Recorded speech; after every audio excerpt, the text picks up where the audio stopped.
buenos días, muy buenas tardes, muy buenas noches a todos. Bienvenidos sean a el podcast de La Vida de M. Mi nombre es Ramón, pero la gente que me tiene confianza me dice Melo. Y yo soy María Emily, así que por eso este podcast se llama el podcast de La Vida de M, porque La Vida de M es eso, es María Emily y Melo. Y si es primera vez que estás viendo este podcast y no nos conoces, nosotros tenemos un canal de viajes que se llama La Vida de M y que vas a encontrar en la descripción. Exactamente. Bueno, hoy vamos a hablar de un tema que ha estado sonando muchísimo gracias a una película. Una película que está basada en hechos reales, en un evento que tuvo lugar en 1972 y que, bueno, ahora las redes están inundadas de eso, ¿no? Así es. Y nosotros vimos la película hace como 2 días, 3 días. Algo así. Bueno, antes de adentrarnos en el tema, tenemos que presentar nuestras bebidas. Normalmente, María Emily siempre está tomando aquí un amaretto, pero hoy ha decidido inclinarse más bien por, ¿qué? Por un iced tea, ¿no? Sí, esto es un iced tea porque es que es martes. Es martes. Entonces, dejo el alcohol para el fin de semana. ¿Y bueno, tú qué estás yo bebiendo? tradicionalmente me tomo siempre la bebida de James Bond. Para aquellos que no nos están viendo, sino que nos están escuchando nada más, adelanto que es un martini. Ahora, lo que sí no pongo son las aceitunas, le pongo más bien unos hielitos de estos plásticos y bueno. Se ve apetitoso, la verdad.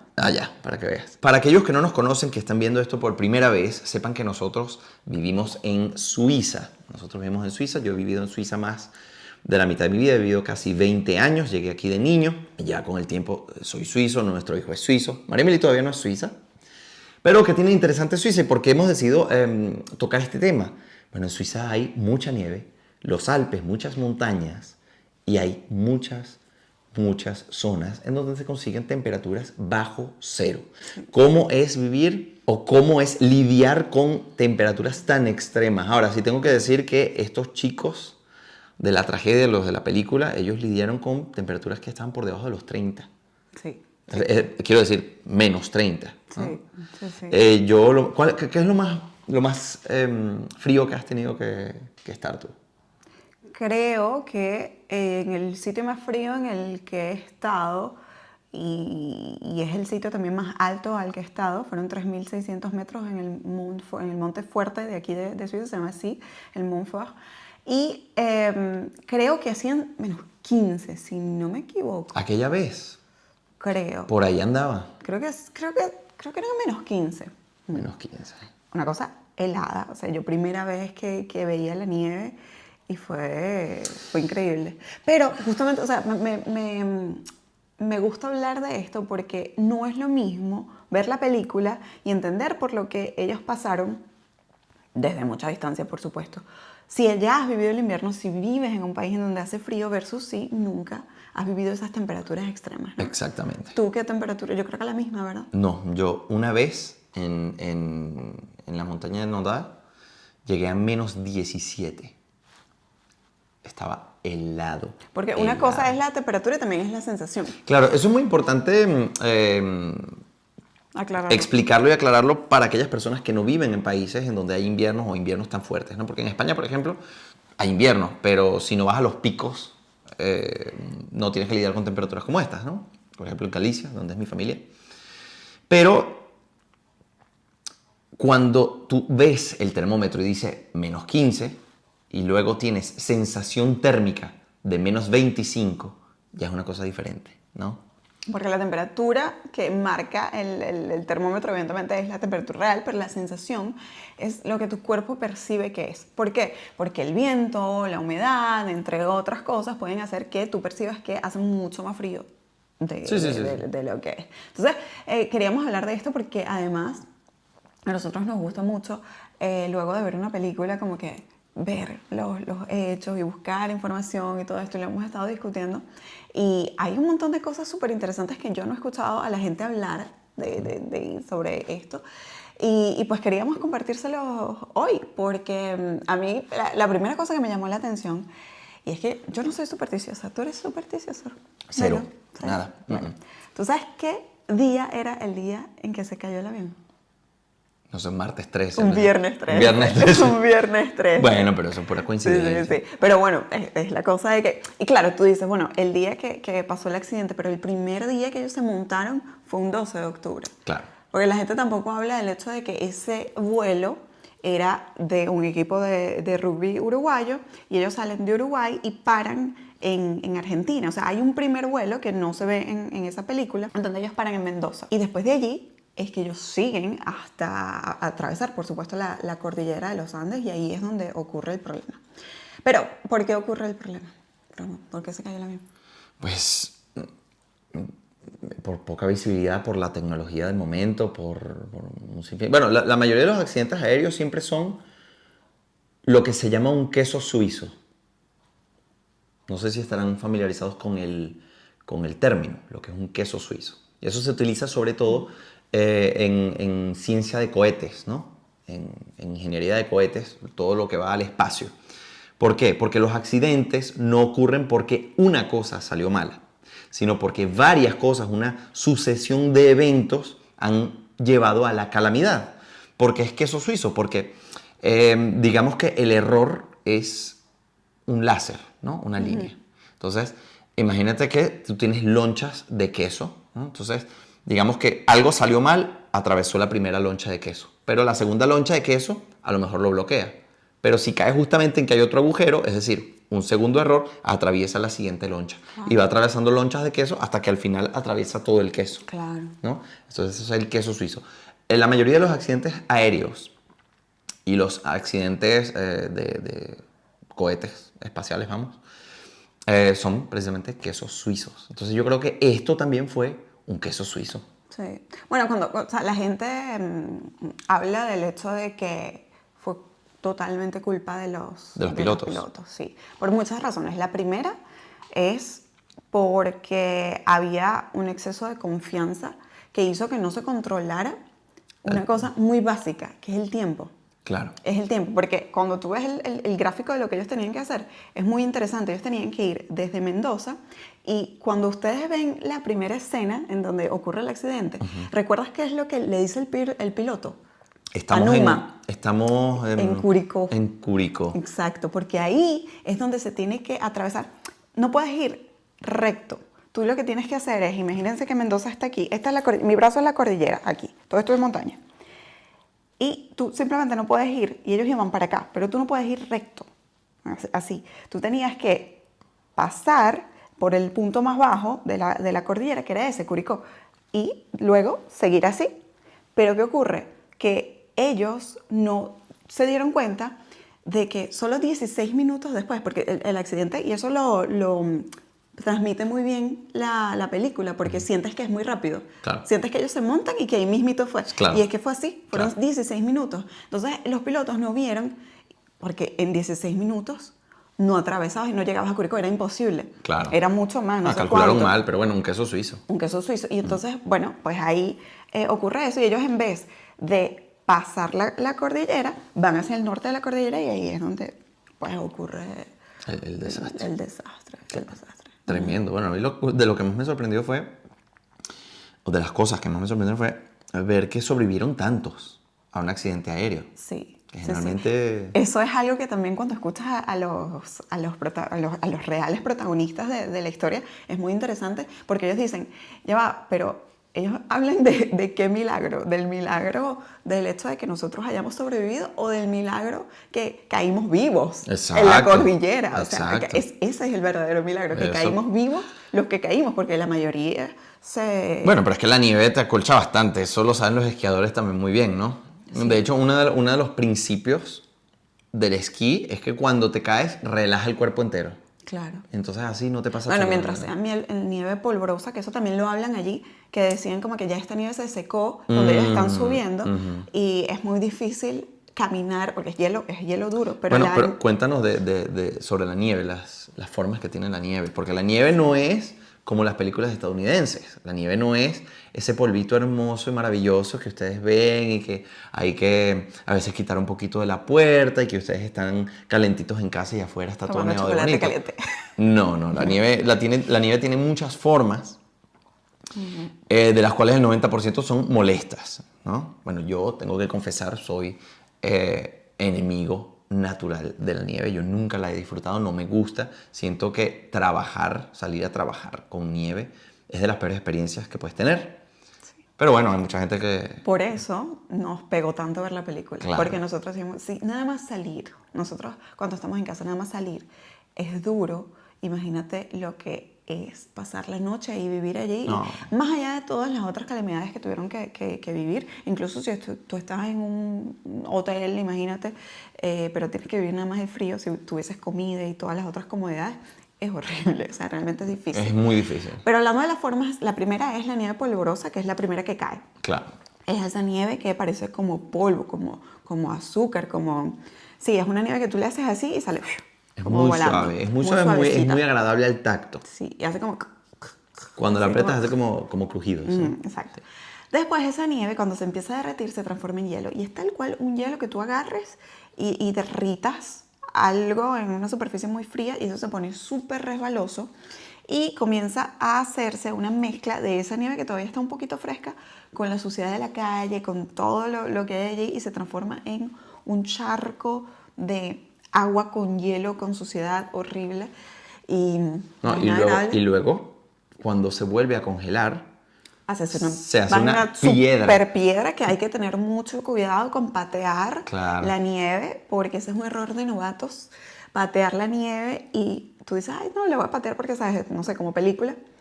Y si pateas una piedra, te puedes literalmente, o sea, las fracturas de dedos de pies en Suiza son muy comunes, sí. sobre todo con turistas que pateen la nieve. Entonces... ¿cuánta gente no he visto yo que se ha roto los dedos de los sí, pies? Sí, sí. No, Entonces, claro, ay, qué bella la nieve, va, una patada. Es duro como una piedra, vamos, como un pedazo de granito que le das una piedra con... un horror, sí. O sea, a nosotros honestamente no nos gusta el invierno, pero es el precio que tenemos que pagar para Ya, vivir ya. en Suiza, así que Ya, bueno, ya. ni modo. ¿Sabías que en la película salen 3 de los actores? Lo vi Sí, por ahí, lo vi por ahí. Súper cool. Lo vi por ahí. Muy poquito, ¿ah? Muy poquito. El que Son más lo sale... que se llaman cameos. Sí, en el primer cameo simplemente es el Nando, el verdadero Nando, Sí. es el que le abre la puerta a Nando cuando entra al aeropuerto, pero eso es muy poquito. Después creo que Gustavo, si no me equivoco, es No el recuerdo. otro. Sí, bueno, el otro que va, que son los dos que se van y que atraviesan y que caminan 2 kilómetros para llegar a Chile, él también sale, pero muy poquito atrás. Y el que más sale es el que dice los nombres de los sobrevivientes al final, que es Carlos. Y él está, el que dice todos los nombres y dice, mi hijo, es el mismo. Oye, no sabía. Cuando él dice, y mi hijo Carlitos tal, se refiere al mismo. Oye. Porque quien lo dijo fue su papá. Entonces estaba hablando de No sabía esto. eso, no sabía que era él. Súper. Qué fuerte, ¿no? Súper fuerte. Yo vi una entrevista por ahí en el que decía uno de los supervivientes que la vio 4 veces. Y que fue, bueno, genial. Sí. Imagínate ver una película sobre ti mismo, ¿no? Y que está bien. Y vamos a hacer una pausita porque es que yo tengo que hablarles de esto que me tiene muy orgullosa, que es el libro de Melo, El último destino. Pero yo te voy a dejar a ti que les digas de qué se trata. Bueno, es un libro de antropología forense en donde van a descubrir un montón de cosas interesantes y además está repleto de imágenes, muchas de ellas inéditas, cuestiones que nunca antes se habían visto, ¿no? Tuve que viajar para un sinfín de lugares a lo largo y ancho del globo para poder obtenerlas. Además, muchísima gente que vive en lugares lejanos me ha ayudado. ¿Qué van a poder ver allí? Aquí van a poder tener, bueno, digamos que un conglomerado de cultura, un compendio de muchísimas cosas. Yo creo que es una buena forma de empezar a empaparse con el conocimiento en general, ¿no? Así es, aquí pueden ver dónde está enterrado Nostradamus, pueden ver dónde está enterrado Hitler, la Madre Teresa de Calcuta, Etcétera. Y un gran etcétera. Así que tienen el link abajo, no duden en comprarlo porque van a aprender muchísimo y va a haber un antes y un después de leer El último destino. Bueno, ¿a ti te gustó? Me encantó. Además que yo lo prologué. O sea, el prólogo está hecho por mí, así que este es nuestro bebé. Tenemos amigos y tenemos El último destino. Sí. Bueno, sigamos con el podcast. Una cosa interesante es que en la película antigua, en la otra versión, cambiaron los nombres de algunos personajes. Creo que... Aquí mantuvieron todo. Si a mí me preguntas por qué el éxito de esta y no de la otra, que creo que también fue exitosa porque le dio visibilidad a ellos y como que los verdaderos sobrevivientes tuvieron entrevistas y todo esto, pero nada que ver con este Bueno, super boom de Netflix. Pequeño paréntesis, yo recuerdo cuando yo era niño en Venezuela, eso se hablaba. Ok. Era algo que se hablaba. Yo no. Nunca. Nunca escuché de eso. O sea, escuché luego, cuando ya era grande. Ah, sí. Sí, sobre todo por tu papá, Ah, ¿en serio? que Ok. él la nombra mucho. No, yo sí había Pero escuchado y no, mucha gente por ahí lo había comentado. no. Yo nunca, ¿No? de hecho, ni siquiera sabía que había otra película. O sea, cuando empecé a averiguar sobre esta película, Sí. me enteré que había otra película, pero no. Ah, ok. Ustedes, me gustaría saber si ustedes que nos están escuchando, nos están viendo, conocían ya sobre el milagro de los Andes, ¿no? Bueno, lo que estaba diciendo era que, ¿qué es lo que estaba diciendo? Porque es Estabas diciendo que Nando... que estaba hablando de los actores. Y después de la otra película, bueno, se me fue. No me Pues acuerdo no qué es sé. lo que Ah, no, estaba diciendo. porque yo te dije lo de los nombres, que cambiaron los nombres. Ah, que el éxito, que yo creo que el éxito de esta película versus la otra es que no solo estamos hablando de que tienen los mismos nombres, estamos hablando de que se parecen físicamente los actores, una locura, y que además son uruguayos.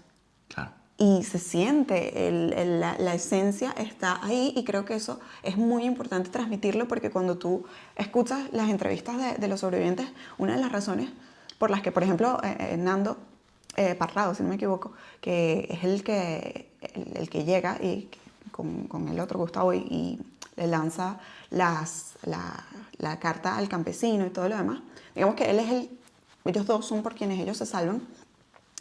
Él decía que fue clave el hecho de que ellos eran todos uruguayos, de que eran el grupo de rugby y todo esto, porque eso dio como que un precedente de equipo ya para afrontar esta situación, ¿no? Claro. Entonces, sí. De hecho, quería preguntarte, ¿por qué crees que funcionó? ¿Por qué crees que se salvaron más allá de... Oye, no sé. Personalmente yo no creo que yo hubiese sobrevivido a eso. Sí. No creo. Porque yo tengo como que algunas hipótesis de por qué se salvaron. La primera, porque eran muy jóvenes. Entonces Bueno, pero yo creo que, había uno que tenía casi 40. claro, pero imagínate tu abuela ahí, o sea, imposible. No, O no hay, no hay alguien chance. de 60, de 50. No, y además incluso, eran o sea, jugadores de rugby, o sea, eran deportistas. Eran atletas. Claro. Entonces no es lo mismo tu capacidad pulmonar, Claro. por ejemplo, Claro. que también hay que contar que la altura en que ellos estaban. Y lo que Claro. tú me dijiste, ¿te acuerdas? Que muchos de ellos era la primera vez que veían la nieve. Claro, sí. Sí. Pero lo peor de todo yo creo que es el mal de altura, ¿no? Después de los 2.500 metros, la cosa se empieza a poner difícil. Hace como 2 años de hecho el video lo pueden encontrar en nuestro canal, La Vida de M, nuestro canal de viajes.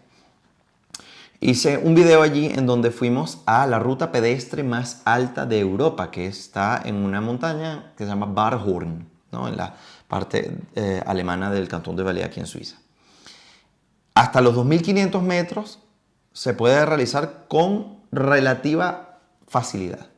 Pero a partir de los 2.500 metros, cada 100 metros, bueno, no, 2.500 metros, de 2.500 a 2.600, 700, 800, tú lo puedes hacer bien si vas despacio. Pero cuando llegas a 3.000, ya cada paso empieza a ser... Pequeño paréntesis, ellos estaban a 3.600 metros. Eso fue lo máximo. ¿Quiénes? ¿Los de la película? Sí, es más o menos como el Montfort, lo mismo. Ah, Como sí. la altura esa que estuvimos, ¿se acuerdan que les dije que lo más frío que yo he vivido fue cuando estuvimos en el Monte Fuerte aquí? Yo mismo. Claro. La misma altura, más o menos como 3.600. Bueno, imagínate tú lo que... Y eso que era eso era un infierno. O sea, tú ves pura montaña, o sea, Sí, es sí. que tienes que estar para entender lo que es no ver nada. Nada. Y desde allí se veía además el glaciar y todo. No. Es difícil. Es difícil. Y después, es lo que te digo, cada paso cuesta. Eso se debe a la densidad de los glóbulos rojos en la sangre. La gente que vive cerca de la costa no tiene tanta. Entonces, digamos que el transporte de oxígeno que tiene lugar, el intercambio, ¿no? En la sangre es mucho más sencillo porque hay más cantidad de oxígeno mientras más cerca estés del mar, pero allá arriba es mucho menos, entonces tienes que respirar más. Hay unos ejercicios que yo estaba hablando con un muy buen amigo de mi papá, que él vive en Inglaterra, y él ha ido al Himalaya y subió hasta, no sé si llegó al base camp, pero nos cuenta que hay muchísimos ejercicios. De hecho, subir al Everest, esto es una cosa interesantísima porque la gente cree que tú llegas al Everest, que tú llegas al base camp, o antes, ¿no? Lukla, que se llama el aeropuerto, más cercano, ¿no? Y que tú dices, bueno, el ascenso es hoy. No. Y te lanzas, ¡pum! Y entonces, no sé, en 3 días llegamos hasta arriba. No. Eso es, tú estás en el base camp, o en el campamento base, y subes 500 metros y bajas. Y después al día siguiente te echas otra vez los 500 metros y duermes ahí. Dependiendo del temporal también. Bueno, por supuesto. O sea, es que quiero decir Claro, pero que el subir el Everest no es subir, es subes, bajas. Claro, Subes, bajas, claro. duermes abajo. Subes, duermes Aclimatarse. arriba. Tienes que irte aclimatando hasta que llegas a la zona de la muerte. La zona de la muerte es un punto en el Everest en el que no importa qué tan aclimatado estés, ya tu cuerpo no es capaz de sobrevivir con tan poco oxígeno, ¿no? En una altura ya... Entonces, ahí sí tienes que hacerlo de una, subir y bajar. les recomendamos muchísimo que vean una película que se llama Everest también en Netflix. Y hay una frase que a mí me marcó, que dice Rob justamente, que él dice, a partir de ahí, o sea, se llama la zona de la muerte, porque a partir de allí nuestros cuerpos comienzan a morir. Sí. Entiéndanlo. Y cuando lo digo, o sea, es que se me... Esas películas a mí me quitaron las ganas de... No, yo antes como que, ¿sabes? Podía decir como que, bueno, somos aventureros y tal. No, ¿sabes? yo siempre supe que el Everest era de cuidado, Sí. pero...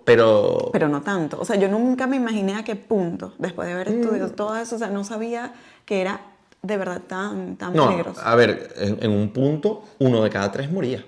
Sí. Seguro. Sí, O sea, sí. Ahorita ha mejorado con la No, ha tecnología. mejorado mucho, claro. Sin embargo, todavía. O sea, es algo que yo no haría de plano. O sea, no. Sí, lo que pasa es que nosotros además estamos muy acostumbrados a que si pasa algo, hoy, ¿no? Con la modernidad, Te ayuda. viene alguien a Claro. rescatarte, pero allá es que no pueden llegar los helicópteros porque la densidad del aire no es suficiente y las aspas sencillamente no suben. Entonces tú te quedas allá arriba y te quedaste. Ya. Y nadie puede socorrerte, nadie puede bajarte porque se muere también. Sí. Entonces, todas esas cuestiones que están relacionadas a la alta montaña son peligrosísimas.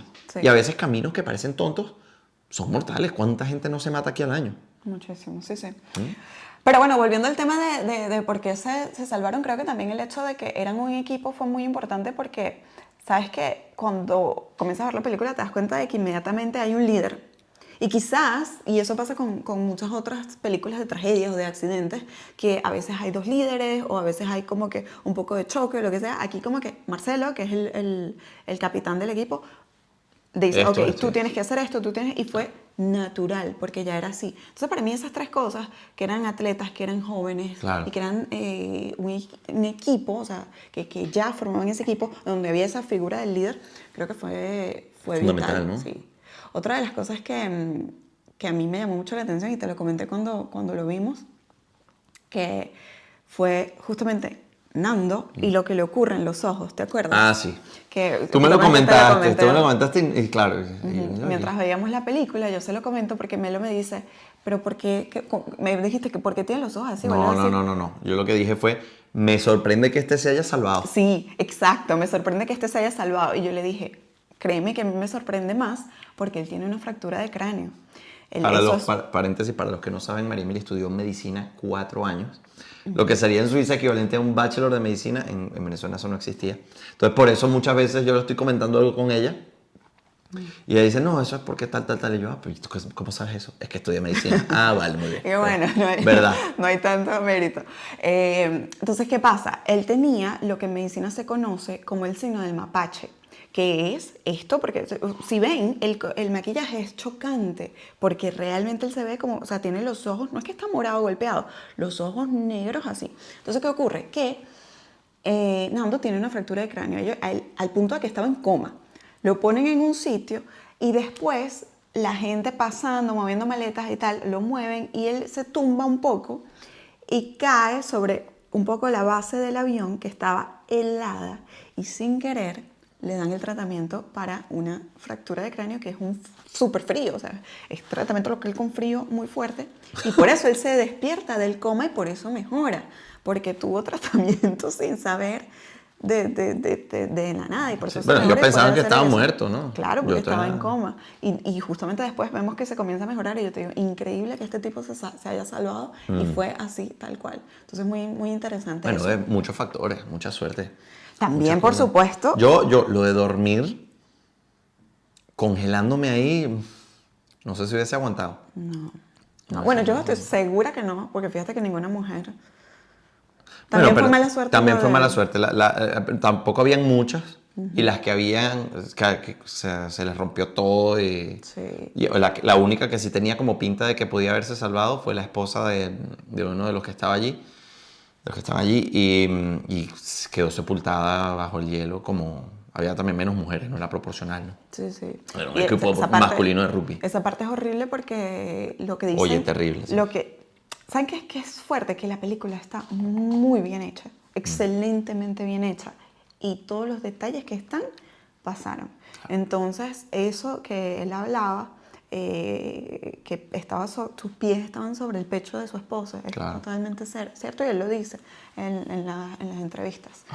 Súper fuerte, porque él decía, si salgo yo la mato más rápido, porque el La hecho de yo hunde, salir claro. la voy a hundir más. Entonces era muy fuerte. Pero algo que me sorprendió también es que ellos dicen que después de los 3 días te acostumbras a esa nueva normalidad, que todas esas cosas ya comenzaban a ser normales. Puede ser. Y eso me parece interesantísimo, interesantísimo. ¿Pero qué cosas te refieres? ¿El frío extremo? Sí, el frío. Fíjate que en muchos cameos ya ellos estaban fuera y estaban normales.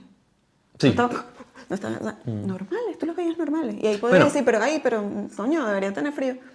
Bueno, pero es lo que te digo. Nosotros estamos en el mundo, sobre todo el mundo occidental, acostumbrados a unas comodidades increíbles. No nos damos cuenta, pero hasta la gente que está en las situaciones más paupérrimas tiene comodidad. Una comodidad que en la Edad Media ni los reyes tenían. Ni los reyes. Una persona de la modernidad de hoy vive mucho mejor, aunque esté en una terrible situación. Incluso aquellos que están en situación de calle se encuentran mucho mejor que personas pudientes de la Edad Media. Totalmente, sí, sí, sí. Entonces, en aquellos años, uno tenía que lidiar con eso, ¿no? Imagínate las heladas que hubo en Europa durante la Edad Media que... Somos mucho más resistentes de lo que pensamos, Sí, sí, sí. mucho más resilientes y mucho más adaptables. Porque, pues fíjate lo que ocurre, y aquí vamos a llegar al tema tan interesante de la antropofagia. Hombre, fagia, comer.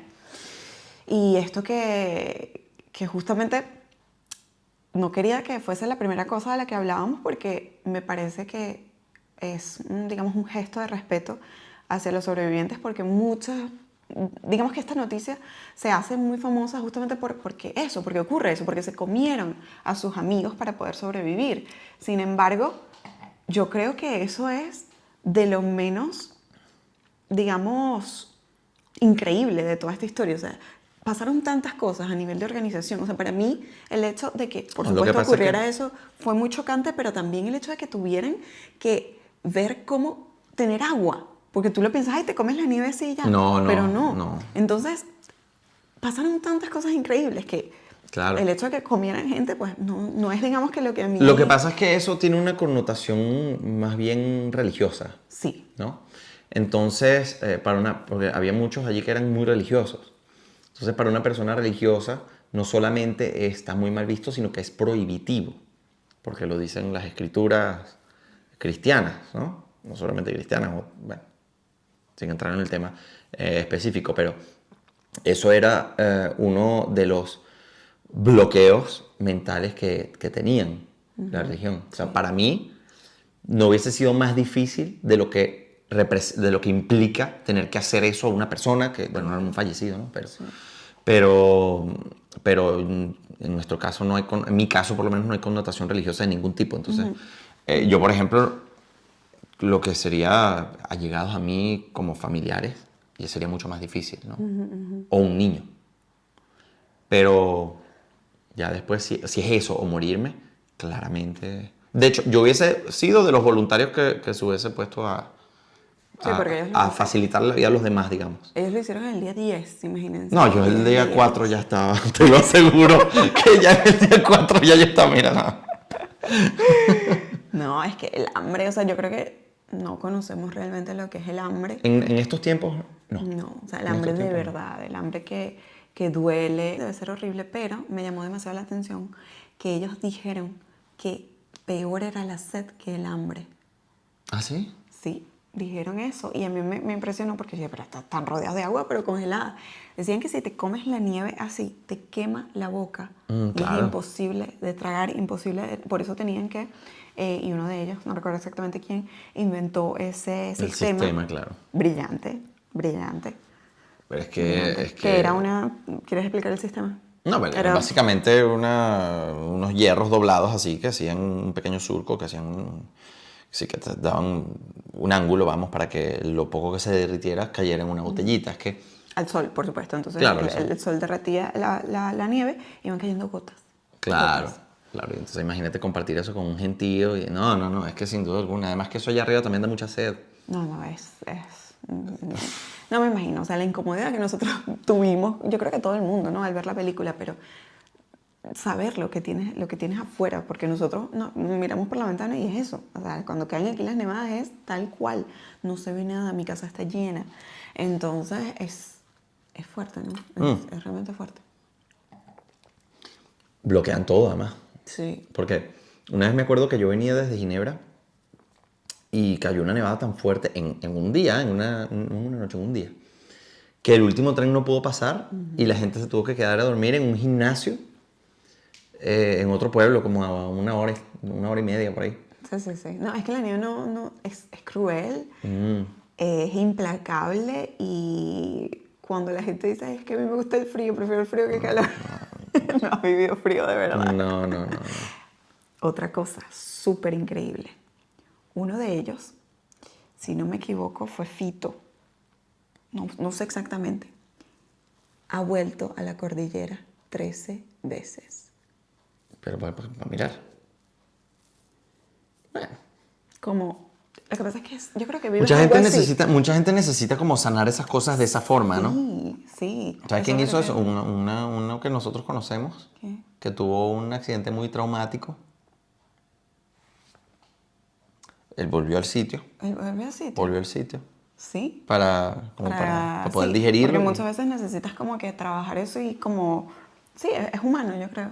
Bueno, sí, cada quien es distinto, ¿no? Encuentra Yo sus no sé si maneras eso a de... mí, yo no, si he tenido, bueno, nunca he tenido algo tan traumático en mi vida, pero no creo que tuviese ganas de volver al lugar para revivir las cosas. Sí, a mí me daría miedo, pero quizás es tu manera de... No sé. No sé. Uno de ellos también dijo que ya no era religioso. Que Dios lo salvó en la montaña, pero que hoy en día no cree en Dios. Porque, ¿sabes? Es como volver realmente a todo lo primitivo y hay que también pensar en el aburrimiento. Y muchas veces Te vuelves loco. te vuelves loco. Entonces, uno de ellos también decía que quería rezar porque se aburría. Entonces, cuando ella lo ve rezar, era como que rezar el rosario era una actividad. Entonces, Es que, bueno, también es que no tenían experiencia en montaña. Yo lo primero que hubiese hecho, por ejemplo, es sepultar el avión. claro, estilo iglú, ¿no? Claro, eso hubiese sido de las primeras cosas que yo hubiese hecho. Muy inteligente eso, sí. Porque a pesar de todo, dentro, cuando tú estás en un iglú, estás caliente. O estás mucho más caliente de lo que puedes estar afuera.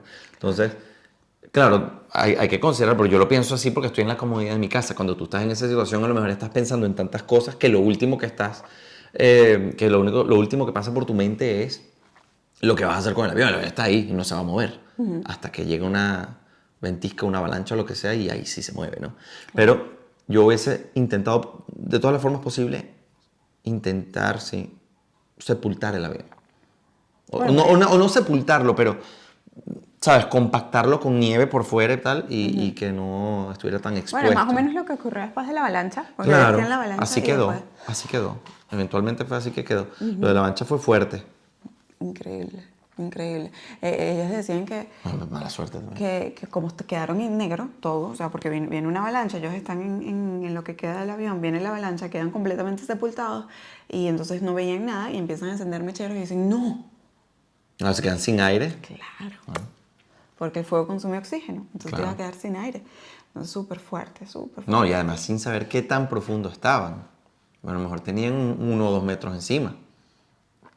Sí. Y entonces, y lo que te digo, esa no es nieve suavecita de esa que está recién caída. Esos son trozos de hielo que moverlos te cortan la mano. Claro. O sea, que aquel que no ha tenido que lidiar con nieve no sabe exactamente cómo es, pero podría compararse a si ustedes han ido a una montaña donde haya pedruscos grandes, ¿no? de 20 centímetros o más, que tú metas las manos en las piedras y las intentes mover. Sí. ¿No? Entonces, imagínate escarbar en piedras, no en nieve, en piedras. Y quemándote, porque el frío te quema. Claro, y ellos no tenían guantes, no tenían nada.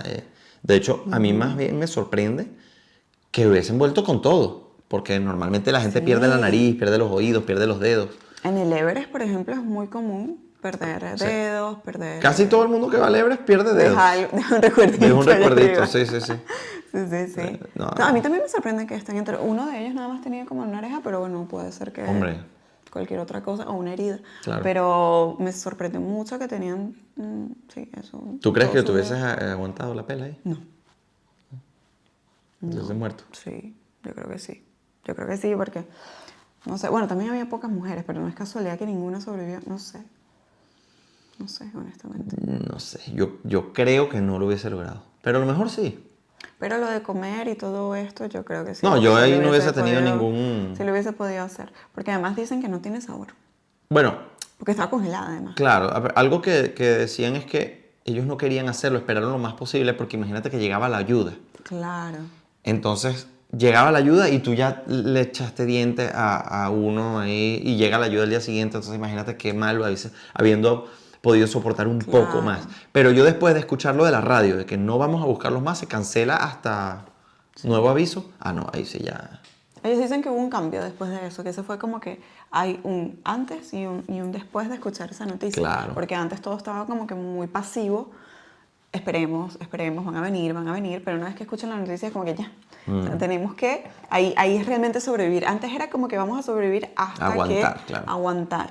Pero ahora es sobrevivir de verdad. Claro, no, y ahí que no hay nada. No, Es que no hay ni hierbas, no hay nada. No, nada, ni nada, no te puedes comer nada. Nada. ¿Qué vas a hacer? Lamer piedras. O Y sea, hablando de lamer cosas y tal, sabes que al final, cuando ya ellos deciden pues hacer la antropofagia, comerse los cadáveres, cortan la carne, después se acaba la carne porque no había tampoco suficiente, y llega un punto, como había creo que eran 2 estudiantes de medicina, y dicen, necesitamos, o sea, esto es pura proteína, pero necesitamos minerales, y empezaron un grupo empezó a rayar los huesos, ¿cómo se llama? A molerlos como podían y comérselos a cucharadas para... vas a tener minerales, claro, vitaminas, necesitas muchas cosas. Sí, sí. Y bueno, los lagartos Hacen eso, lamen piedras. Pero no sé si en los humanos eso podría tener... Ay, no sé si esas piedras también tenían algo. Ya... No sé. Oye, duro, ¿no? Sí, pero yo creo que al final, cuando te ocurren esas cosas, hay un antes y un después en tu vida y realmente entiendes hasta qué punto te puedes adaptar a esas situaciones. Y es lo que tú decías. En la Edad Media muchas cosas eran normales que hoy en día son impensables y eran parte Claro. del día a día. Y cuando ocurren estas cosas, tú ves hasta qué punto tu mente y tu cuerpo pueden estirarse, llevarte al límite. Y llega un punto donde simplemente es primitivo, es normal. Como decían ellos, ya después de cortar la carne, hacer ciertas cosas, era una actividad normal. Y lo que más me chocó fue que dijeron, llega un punto donde no había miedo a la oscuridad, no había miedo a la nieve, no había miedo, no llorábamos a los muertos, ya, porque era la normalidad.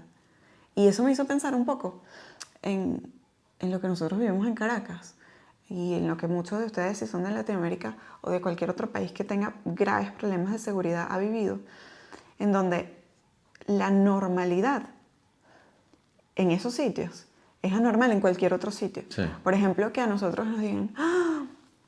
Pedro, lo mataron ayer.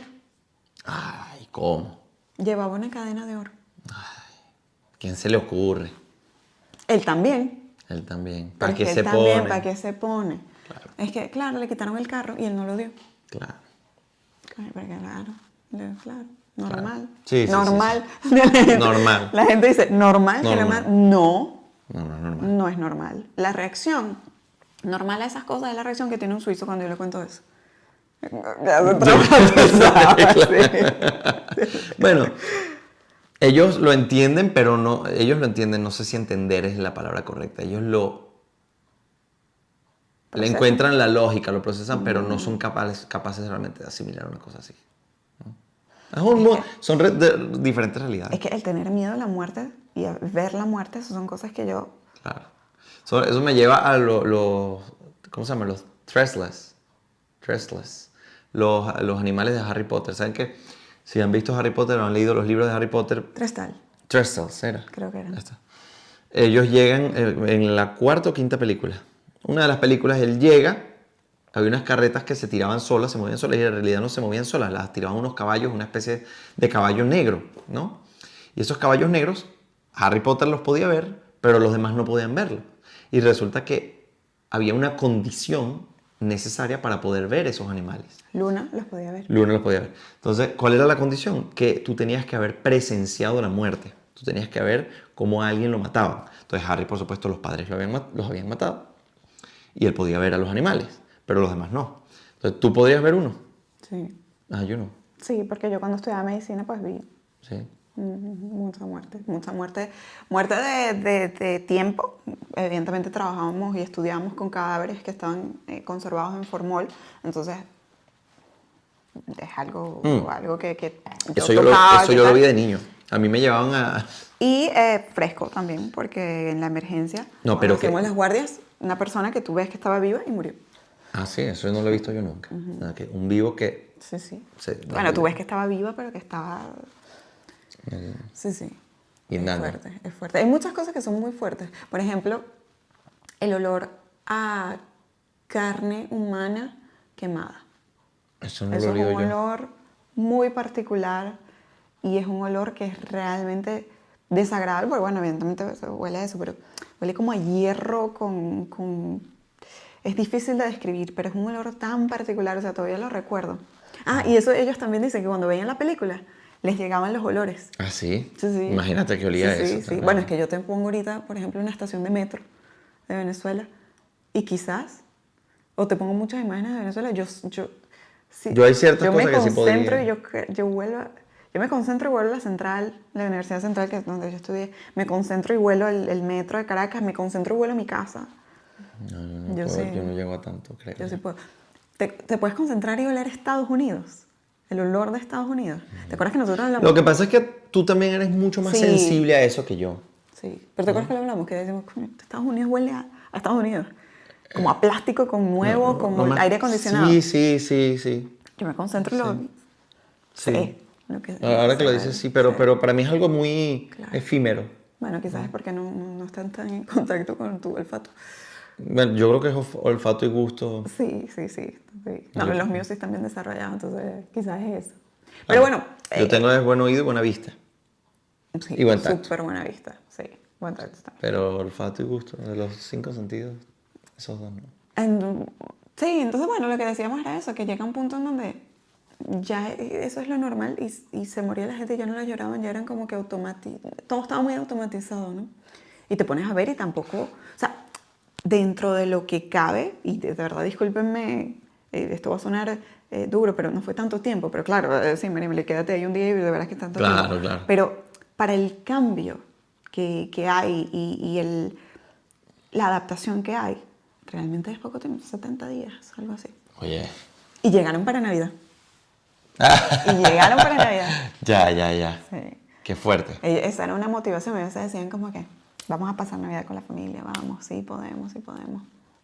No, a mí lo que me sorprendieron fueron los que se echaron el polo y llegar hasta el otro sitio. Imagínate esa ruta. No. Pero bueno, mira. Pero al menos en algún punto, incluso si iban a morir, ya tenían calorcito. O sea, ya Claro. estaba... Sí, ya bajaron. Sí, Claro. Pero el verdadero héroe de la historia, el arrero, creo que le dicen. Sí, el señor a campesino. caballo. Sí, el señor a caballo. Sí, porque él, claro, estaba el río y él tuvo que irse, llevar la carta, y porque él no podía ayudarlos. Él le tira los panes, nada más. Sí. Pero bueno, ya ahí tenían agua, había otros animales.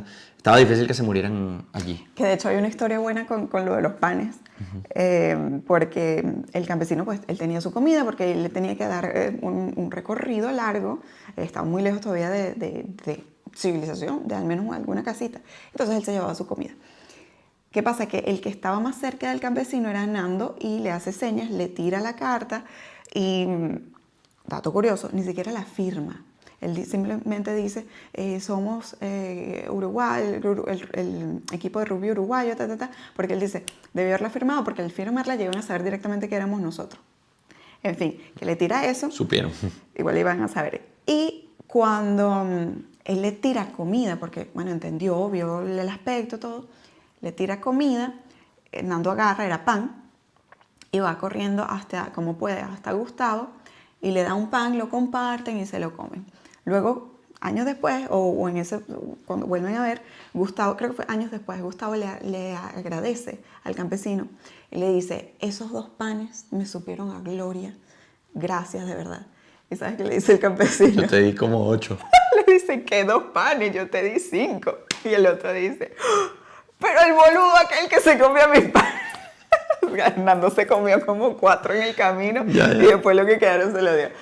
No, es increíble, de verdad que es increíble, y tener a una de esas personas cerca, que cualquier persona que haya pasado por una situación así, y si ustedes de verdad tienen alguna persona que haya pasado por cualquier situación traumática similar, nosotros tenemos pues varias personas que conocemos que han pasado por situaciones muy duras, y escucharlos es un honor, porque tú te abres a entender algo que ojalá nunca vivas tú. Hombre, pero es que la vida es muy frágil. Lo que pasa es que, nuevamente, en la modernidad nosotros tenemos un status quo que es fantástico. También por eso yo soy un poco reacio a toda la gente que critica nuestra modernidad, pero nuestra modernidad es lo mejor es la mejor época que hemos tenido. Sin ir muy lejos. El 90% de nosotros no sobreviviría a la Edad Media. Sí, es que es una tontería, caries. No, menos que eso. Menos que eso. Ya sin hablar del idioma. Porque, claro, nosotros hoy tenemos Alemania, se habla alemán. En España se habla español. En Suiza, bueno, se habla alemán, se habla francés. En Francia se habla francés. Antes no. En aquel entonces, vamos a decir desde el año, bueno, desde siempre. Pero me quedo en la Edad Media, para no ampliarlo. Se hablaba una cantidad infinita de variantes o de patuá que si tú no conocías, está frito. Nosotros con español, con inglés, frito. Lo más que quizás podrías hacer es irte al norte. Sí, las posibilidades, o sea, estamos hablando de las posibilidades que no te va a entender nadie. Y eso nada más el idioma. Después imagínate, ¿qué comes? ¿Comer carne? Tú sabes que en la Edad Media, por ejemplo, estaba prohibido cazar. Tú no podías cazarte un venado. Bueno, pero es que seguir muy lejos las cosas que nos cuenta tu abuela, de cómo comían. Claro. O sea, comían a veces hasta 2 veces al día y ya. Y sopa de papa. Sopa de papas, sí. Sopa de papa. Sal, papas y agua. Y eso fue ni hace 100 años. Y hoy, imagínate. No, es más, hoy tú no tienes dinero y consigues, resuelves. De hambre, hoy muy poca gente se muere. Incluso en África, todas estas cosas que veíamos en nuestra niñez, de esos niños que estaban tan mal, ya no están así. Sí, no, que de hecho pueden verlo en nuestra serie de... La próxima serie que va a venir en nuestro canal, depende de cuando estén viendo este video o escuchando esto, va a ser de un país muy interesante que es Guinea-Bissau. Que si ustedes ven las estadísticas, son estadísticas difíciles, pero la realidad de allí es probablemente más llevadera, es mucho más, es un país que es muy gentil, es un país que es muy, ¿cómo se dice? Acogedor. Sí, no solo eso, sino que todo crece, es muy fructífero, ¿no? Es muy fértil eso. Y allí, como nos estaban contando, nadie se acuesta sin comer. Sí, los locales nos decían que aquí, ahí poca gente se muere de hambre, es lo que decían ellos, ¿no? Entonces yo obviamente les creo, cuando es que les creo a los locales. Hombre. Y no se veía esa gente así como uno veía en los años 90, el típico niño muy flaquito, con parásito, todo esto. Eso no lo vimos, nosotros no vimos ni el primero. Al menos los países que visitamos, que visitamos Senegal, Gambia y y no estuvimos en las capitales, estuvimos fuera también. Sí, nos metimos en... Estuvimos en el Guinea-Bissau también, fuera en otro estado donde fuimos a ver lo de los cangrejos, ¿te acuerdas que había tantos cangrejos? Sí. Y esa gente, las condiciones de vida muy duras. Son condiciones duras, pero allí nadie se muere de hambre. O sea, su cuerpo no era muy distinto al cuerpo de cualquier otra persona. Después, evidentemente, habría que hacerle análisis de sangre para saber si... Bueno, claro, yo recuerdo que si chequeos dentales o la cuestión de los ojos, ya luego hay cosas. Pero No como en la Edad Media. Es que en la Edad Media. Nada más los olores. ¿Tú te imaginas que los olores? ¿Sabes qué me llama mucho la atención siempre? Que nosotros hoy en día pues somos tan escrupulosos con tantas cosas, ¿no? Imagínate salir con un pantalón que te arrastra. Mira, ¿sabes qué? Después de la India, yo como que más me he curado de eso. Yo también, bastante, ¿Oíste? bastante. Pero imagínate tener un vestido y arrastrarlo por el barrial, por el barrio, ¿sabes? Claro, pero es que no había Oh, condiciones. Lo que pasa es que tampoco, en aquel entonces, hoy en día nosotros tenemos una cosa que se llama la teoría microbiana. Entendemos que las enfermedades son causadas por patógenos, por virus, por bacterias, por microbios, etc. Pero en aquel entonces no existía eso, existía una cosa que se llamaba la teoría de los humores. Los humores, ¿qué eran? Los humores eran líquidos. Entonces se pensaba que nuestro cuerpo tenía un balance de líquidos distintos y que si uno de esos líquidos se descompensaba, entonces nos enfermábamos. Que eran sangre, Sangre, bilis bilis. negra, bilis amarilla. Y claro, muchos de estos eran porque son líquidos que veían. O sea, ellos veían. Claro. Cuando vomitabas, por ejemplo, de la bilis, entonces veía amarilla. Después, si por ejemplo tenías cáncer y comenzabas literalmente a vomitar los órganos, estaban negros, era eso. Entonces, claro, hacen esta teoría y por eso se hacían las famosas sangrías. Sangrías. Que era cortarte y que te desangraras un poquito, así, controlado, entre comillas. Y que bueno, cuando botabas un poco la sangre, se botaba lo malo y... Claro, es como que tu sangre Afuera lo tenía malo mucha y- sangre y entonces se balanceaba con los demás humores, ¿no? Sí. De hecho, el propio George Washington, Tuvo sangre. medio, yo creo, y es posible que haya muerto, no gracias a eso, pero eso ayudó a que se acelerara el proceso de su defunción. Porque él cayó enfermo, le hicieron unas sangrías y el hombre ya estaba ahí como que, uy, uy, uy, y ahí quedó, ¿no? Y George Washington no hace tanto, No. no hace tanto, ya no era la Edad Media. Y hablando de todo esto de tratamientos, quisiera también hablar del hecho de que mucha gente piensa que cuando tú vives una tragedia tal, en donde llegas a un punto de desnutrición como el que ellos tenían o como el que se veían en campos de concentración, que tú llegas y tienes a la persona y puedes darle pues un festín. Y que eso es lo que se merece y eso es lo que tienes que hacer Claro. y que se debe hacer. Pues no, te puede matar. Te puede matar. Entonces eso es algo también muy interesante, ¿no? Que lo primero que hay que hacer es darle tratamiento y muy poco a poco, progresivamente, ingerir bebidas y alimentos que también a nosotros nos puede pasar. O sea, te puedes hacer, si tú no te puedes beber 8 litros de agua así de una, Claro. ¿entiendes? Porque te puede dar hiperhidrosis, creo que ese es Sí, sí, el sí, término. sí. Entonces, todas estas cosas son súper interesantes Sí, porque digamos que no se acaba cuando llegas y que todo está bien. El proceso. Es el proceso, ¿no? De recuperarte, de hacer todas las cosas poco a poco. Y que, imagínate lo que sabrá ese primer bocado de comida que te Imagínate. comes después de... Sí, a mí me ha pasado que estoy un día sin comer y cuando por fin puedo probar algo, me meto la primera cuestión a la boca, ¿no? Cualquier cosa, hasta Sabe a cosas que no me gloria. gustan, hasta cosas que no me gustan. Y digo, esto o está riquísimo o algo pasa, pero... Sí. No, O y cuando es estás que muy todo- cansado también. Es como dormir cuando estás También- muerto, ¿no? Cuando estás cansado. Sí, cuando estás muy cansado también. Sí, cuando vienes de la playa, así que comes y Ajá, estás así como que te qué puede rico estar- esto. sí, aunque una vez a mí me dio un dolor de cabeza tan brutal, Estabas deshidratado. que será, ¿no? Sí, la deshidratación puede causar eso. Pero no pude dormir, ha sido la única vez en mi vida. ¿En serio? Llegué de la ¿Qué playa pasa? y el dolor fue tan intenso que no pude dormir. No, seguramente estabas deshidratado. Será. Sí, como Ni- estaba no ahorita. quise molestar a mi mamá por eso, pero bueno. En fin, bueno. Bueno, esto ha sido el podcast de hoy, el Este ha sido- episodio este de ha sido el hoy. episodio Para de hoy. nosotros es un placer volver, nos encanta hacer esto y yo sé que a ustedes también les gusta. Y Bueno, y, en principio déjenos cualquier tema que ustedes quisieran que nosotros abordemos. Nos lo dejan aquí en los comentarios si están interesados en escuchar cualquier cosa. Vamos a hablar del tema tal, vamos a hablar del tema cual. Aunque sean polémicos, no importa, nosotros aquí lo abordamos todo con el mayor de los respetos, o lo intentamos, y abarcando la mayor cantidad de puntos de vista posibles, ¿no? Espero que les haya gustado. Si fue así, denos like, compártanlo y recuerden que pueden activar la campanita de notificaciones para que cada vez que subamos un video puedan ser notificados. Recuerden que también nos pueden seguir en nuestras redes sociales, @lavidadm y @mariemily_baja. Asimismo, pueden comprar mi libro si les interesa aprender sobre cosas que pocos conocen, pues mi libro lo van a encontrar en la descripción. Lo pueden ver también aquí arribita, no sé si está ahí expuesto. Bueno, aquí no se ve mucho, pero está aquí arribita. Así que, bueno, ya lo saben. Nos vemos muy pronto.